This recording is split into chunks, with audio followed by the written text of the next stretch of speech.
นี่เด้อพี่น้องเครื่องปรุงจะมีผักบัวผักเทียมแล้วก็สับหมูซอยไว้แล้วหมูซอยไว้แล้วแล้วก็ใบกะเพรานี่ใส่พริกสิกินกับข้าวเจ้าวันนี้บ่ได้ไปใส่พี่น้อง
สบายดีอย่าเอ่ยมาพบกับส่องเฮ็ด688กับรายการฮัดพาเบิงมื้อนี้พี่น้องมากินข้าวน้ำกันเด้อคันสิเว้าแล้วขัวกะเพรานะผัดกะเพรากับกระถือคือกันขัวใส่หมูพี่น้องมากินข้าวน้ำกันนี่เด้อพี่น้องกะเพราขัวใส่หมูมากินข้าวน้ำกันแล้วก็ไข่ดาวเดี๋ยวจะนอนจะสีข้าวดาวกินข้าวเสาอยู่สวนพี่น้อง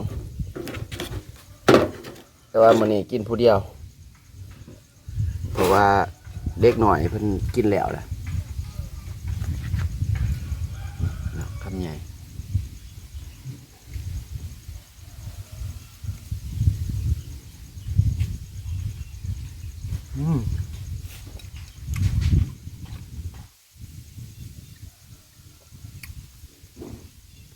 สุดแสบพี่น้องอันนี้มันฝีมือนางเมียเด้อพี่น้อง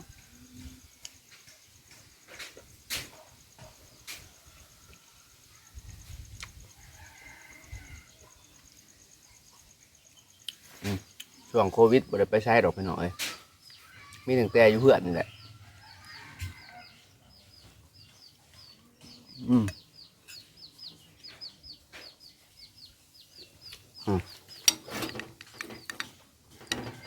แค่หมักพริกพี่น้อง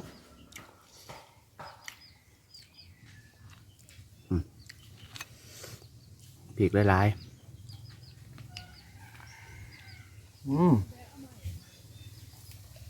ว้า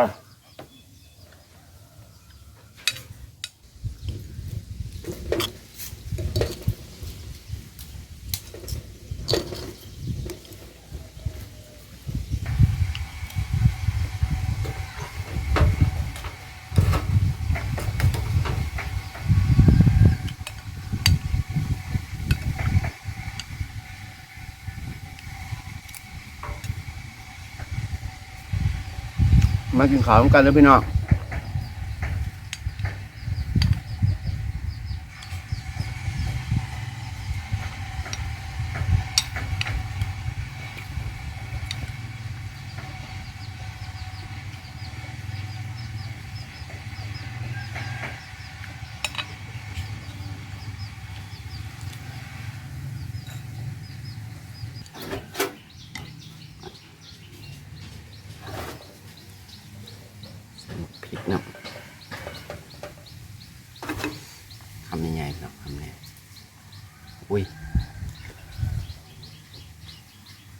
มา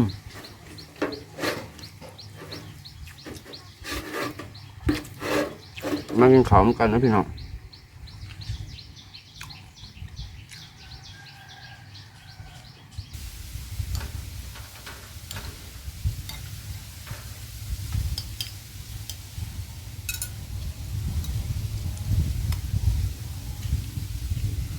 เอาเป็นว่าคลิปนี้ก็สิลากันเพียงเท่านี้เด้อพี่น้องเพราะว่าของกินก็เริ่มหมดละกินก็เริ่มอิ่มแล้วพี่น้องเอาไว้พบกันใหม่ในคลิปหน้าเพราะว่าจักสีไทยช่างให้เบิ่งอีกผู้ใดเข้ามาแล้วก็อย่าลืมกดติดตามในเรื่องพี่น้องหรือว่ากดแชร์ให้แน่ก็ได้นะเพื่อเป็นกำลังใจให้2H688สำหรับมื้อนี้ฮัดเองกับศิลาพี่น้องไปก่อนสบายดี